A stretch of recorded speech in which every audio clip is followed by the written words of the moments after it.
오늘 준비하시는 주최 측에서 10분만 얘기해 달라고 그렇게 얘기를 해서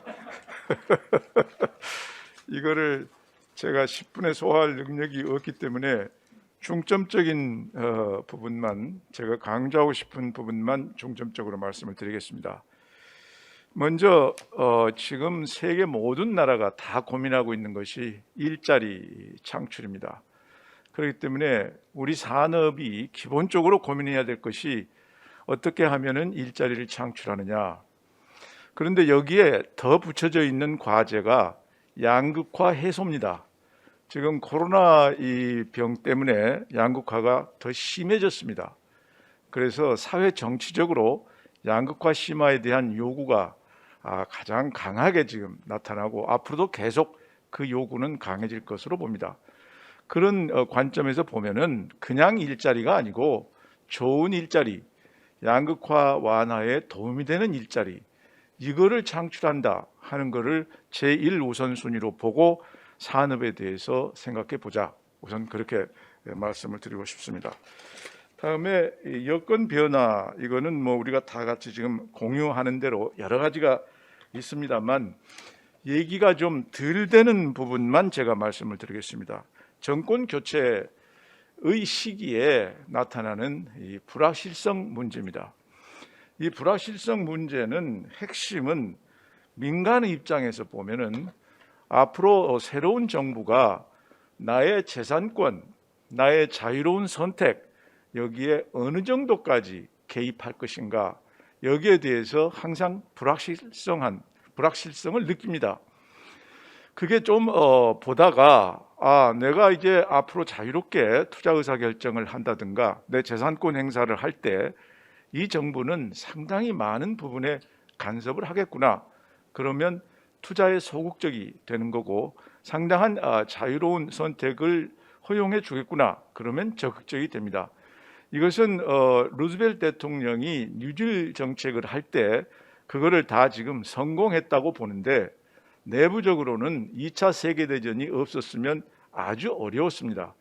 그것은 루즈벨트 대통령이 들어온 이후에 사회주의적인 정책을 많이 채택을 했고 그 과정에서 미국의 기업들이 투자를 안 했습니다. 그래서 여러분들이 미국의 투자 추이를 이 기간 동안 보면은 민간 투자가 마이너스로 크게 감소하게 됩니다.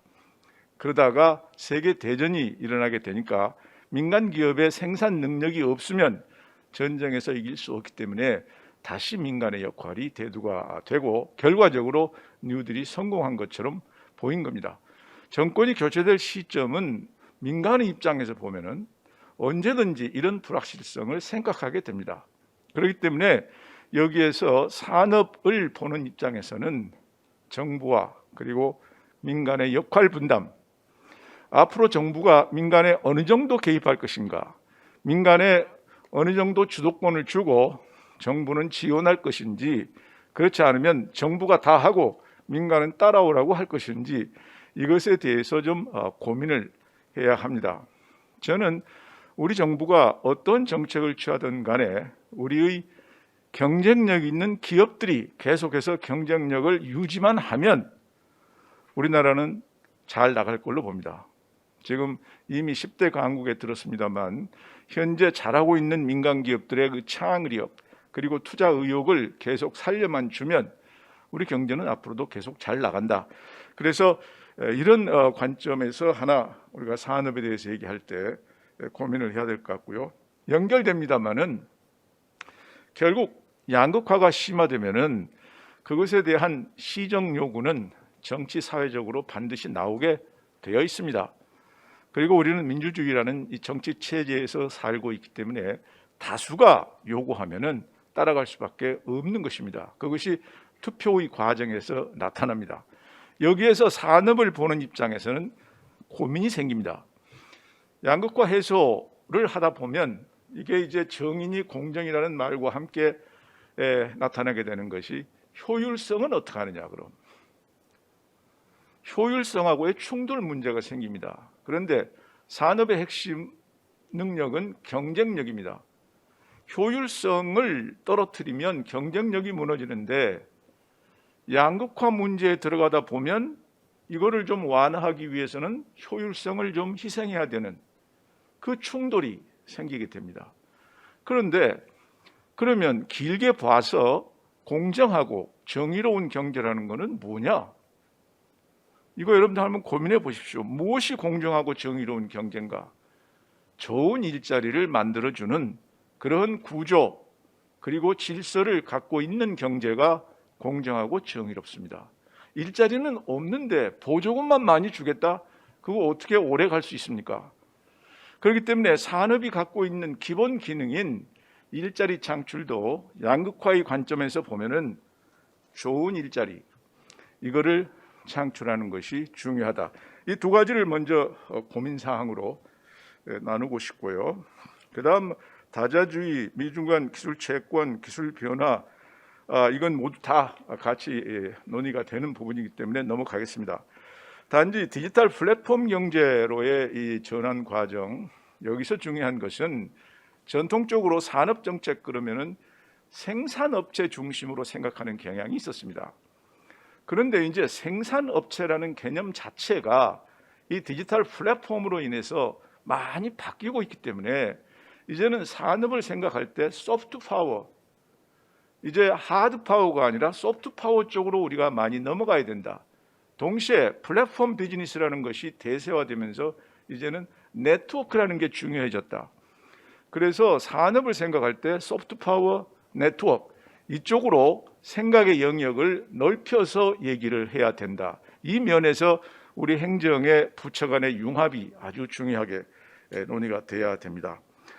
그다음 산업을 얘기할 때 지금 우리가 이 바이오 헬스 이쪽을 얘기하면서도 바이오 헬스 산업의 기반은 제조업이다 하는 것을 잠깐 우리가 망각할 수가 있습니다. 이거는 마치 뭐 의학하는 사람, 약학하는 사람, 화학하는 사람들의 영역인 것으로 흔히 생각하는데 아이디어는 거기서 나올지 모르지만 이거를 제대로 만들려면 그건 제조업의 기반이 없으면 안 된다.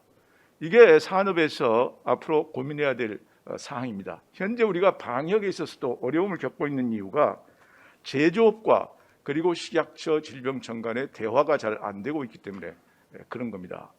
그래서 정말 좋은 것들이 나와도 그쪽의 시각으로는 이해가 안 되는 그게 지금 현실이기 때문에 이 생각의 확장, 시야의 확장이 이 부분에서 필요하다. 그래서 핵심 과제로는 역시 정부와 민간 역할 분담을 어떻게 할 거냐, 어디까지 할 거냐. 대체적으로 투자를 활성화해야 그래야 산업 경쟁력이 생기는 거다. 이런 전제를 놓고 보면 민간이 주도적으로 움직이고 정부는 인프라를 깔아주는, 어려움을 해소해주는 이런 방향으로 가는 것이 기본이다. 이렇게 생각이 됩니다. 두 번째 혁신적 산업 생태계인데 여기서는 이제 우리 의원님들께서 좀 많이 도와주셔야 됩니다.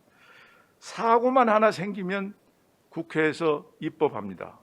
이거 이렇게 하면 앞으로 안 돼. 그 딱 한 건 큰 사고 생기면 국회에서 꼭 그거 앞으로 안 생기도록 한다 하고 법을 만드는데 그렇게 해서 만든 법이 엄청 많습니다. 그런데 그 법 하나 만들면 수많은 기업들이 그것 때문에 움직이기 어렵게 되는 문제가 생깁니다. 그래서 의원님들께서 입법을 할 때 그 규제, 그 사고 난 거 하나 이것 때문에 꼭 입법을 해야 되는 건지 안 그러면 기존 법의 시행령을 좀 더 강화하면 안 되는 건지 이런 데 대한 고민을 좀 해주셨으면 좋겠고요. 감사원의 이 감사 이게 공무원들한테는 어떤 면에서는 변명도 되고 어떤 면에서는 그냥 소확행을 할 수 있는 좋은 근거입니다. 적극적으로 행정을 하면은 감사원이 꼭 뭐라고 그러니까 이 문제가 있고요. 기득권 칼텔이라는 거 이건 도처에 있고 이 현실입니다만은 특히 신기술이 자꾸 들어와야 산업이 이렇게 원활하게 동태적으로 움직이는 건데 신기술 제품이 들어올 때 기득권 칼텔의 저항이 엄청 심합니다. 그래서 아예 못 들어오게 하는 경우가 많이 있습니다. 이게 특히 벤처기업 하시는 분들한테는 대단한 고민 사항인데 기득권 카르텔의 진입 장벽 이 문제 고민할 필요가 있습니다. 그다음 구조조정.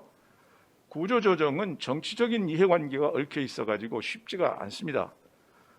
지금까지 이 정부 들어와서 구조조정이라는 말이 본격적으로 나온 경험이 별로 없지 않나 싶을 정도로 이게 아주 예민한 사항입니다. 그러나 구조조정을 안고서 산업 구조가 경쟁력 있는 그런 구조로 갈 수가 없습니다. 생산성 없는 기업, 경쟁력 없는 기업은 나가고 앞으로 유망한 기업이 들어와야 우리가 갖고 있는 자원 전체가 재배분되고 보다 더 생산성이 높은 방향으로 가는데, 이 구조 조정이 원활하게 안 되는데 현실적인 이유도 있겠지만 제도적으로도 현재 이거를 제일 잘할 수 있는 주체는 프라이빗 이퀴티 펀드입니다. 조금 더 자본 시장이 활발하게 움직이는 나라에서는 프라이빗 이퀴티 펀드가 구조 조정을 주도합니다. 그리고 그거는 정부가 도와주는 겁니다. 왜 얘들이 제일 잘하느냐? 이 사람들은 돈을 버느냐 못 버느냐 하는 것이 그 구조 조정이 잘 되느냐 안 되느냐에 따라 결정되기 때문에 자기의 모든 걸 걸고 판단하고 분석하기 때문에, 그렇기 때문에 PEF가 주도적인 입장을 취하기에는 제일 좋은 입장이다. 이거 고려해 주셨으면 합니다. 그다음에 플랫폼 행정에 대해서만 강조를 드리고 싶습니다. 모든 것이 지금은 전부 연결이 되어 있습니다. 아까 말씀드렸듯이 바이오 헬스 인더스트리, 그건 제조업과 그리고 화학, 약학, 의학, 이 분야가 같이 연결이 돼야 바이오 헬스 인더스트리가 발전할 수가 있습니다. 자율주행차가 산자부 힘으로만 됩니까? 다른 부처, 예를 들면 과학정보통신부인가요? 과학기술정보통신부, 이쪽하고의 관계도 있는 거고, 교통부, 또 금융위원회, 왜냐하면 자동차 보험제도가 다 바뀌어야 됩니다. 교통부, 교통신호체계가 다 바뀌어야 됩니다. 지방정부, 국도와 지방도 간의 교통체계가 다른 부분이 있습니다. 이걸 다 바꿔줘야 자율주행차가 움직이는 거기 때문에 부처 간의 융합, 정보 교환, 협조가 안 되면 자율주행차라는 것이 들어오는데 기술적으로 생산은 할 수 있지만 도로를 달리는 데는 상당한 시간이 필요한 겁니다. 그래서 정부 자체가 플랫폼처럼 모든 부처가 클라우드에 각 부처의 정보를 띄워놓고 들어가서 서로 자유롭게 볼 수 있게, 단지 컨피덴셜리티 레벨은 있어야죠. 그거는 얼마든지 우리 소프트웨어가 해결할 수 있습니다. 그래서 이거 고민을 해야 된다. 제가 끝으로 이 표 두 개를 넣은 거는 10분 대충 되나요? 시간 맞추려고 지금 모든 이런 것들이 사람이 없으면 안 됩니다. 이게 지금 2012년의 비중입니다. 이게 28.3%죠, 구성비가. 그리고 교육비가 13.9%인데 이쪽으로 와서 보십시오. 2021년에 보건복지비는 35.6으로 올랐는데 교육비 구성비는 줄었습니다. 이게 10년에 걸쳐서 교육에 대한 정부 지출은 줄었다. 이래가지고 인력 양성이 됩니까? 사람이 없으면 지금 우리가 얘기하는 산업의 경쟁력은 기본적으로 한계가 있습니다. 외국 사람 다 수입해가지고 우리가 가져야 될 핵심 기술을 그 사람들한테 맡길 수 있습니까? 이건 우리 스스로의 능력이 필요하고, 해외에서 좋은 기술을 수입하려고 해도 우리의 흡수 능력이 필요하기 때문에 사람이 있어야 됩니다. 그런데 현실은 교육비의 추이를 보면 이렇게 교육이 상대적으로 홀대를 받고 있는, 이거는 전체적으로 특히 의원님들께서 좀 많은 고민을 해 주셨으면 합니다. 사람을 양성 안 하고 어떻게 산업 경쟁력을 키우느냐, 이거 고민해 주셨으면 합니다. 그거를 구체적으로 한 케이스를 가지고 우리가 지금 제일 필요로 하는 것이 컴퓨터 관련 전공자인데, 이 중에 이 빨간 게 서울대학입니다. 빨간 거. 이 서울대학의 이 컴퓨터 관련 전공자는 2009년이나 2020년이나 같아요. 아니 세상이 컴퓨터 관련 전공자를 그렇게 많이 필요로 하는데 서울대학에서 그걸 전공하는 학생은 10년 전이나 10년도 뭐야 한 12년 전이나 뭐 지금이나 똑같다. 예. 제가 좀 흥분한 모양입니다. 이래가지고 우리 전자산업 무슨 뭐 디지털 산업 이게 제대로 되겠습니까? 그런데 제일 이 그 교육의 플렉시빌리티, 교육의 그 신축적 변화를 제일 잘한다는 미국을 보시면은 이게 스탠포드 대학 케이스죠. 이거 올라가죠. 계속 올라가지 않습니까? 이렇게 계속 올라가지 않습니까? 그나마 국내에서 카이스트가 상대적으로 플렉시블합니다. 상대적으로. 그래서 그나마 카이스트의 됐어요. 다 끝나니까. 카이스트가 공급해내는 컴퓨터 공학 전공 관련자들이 그나마 좀 갭을 메꾸는데 대한민국의 대표적 교육기관인 서울대학이 저렇게 컴퓨터 관련 인력에 대한 수요가 늠에도 불구하고 경직적이고 전혀 변화가 없다. 이 두 가지 통계를 제가 여기서 반드시 붙이고 싶었던 이유는 산업 경쟁력의 기본은 사람인데 사람을 이렇게 양성하는 그런 지출 그리고 대학 당국의 경직적인 자세, 물론 서울대학은 교육부의 지휘를 받으니까 교육부가 또 뒤에서 뭐가 있겠죠. 이래가지고는 지금까지 다 말씀드린 그런 산업 경쟁력 강화를 위한 여러 가지 조치들이 실효를 거두기가 어렵다. 이렇게 말씀드리고 싶습니다. 이상입니다.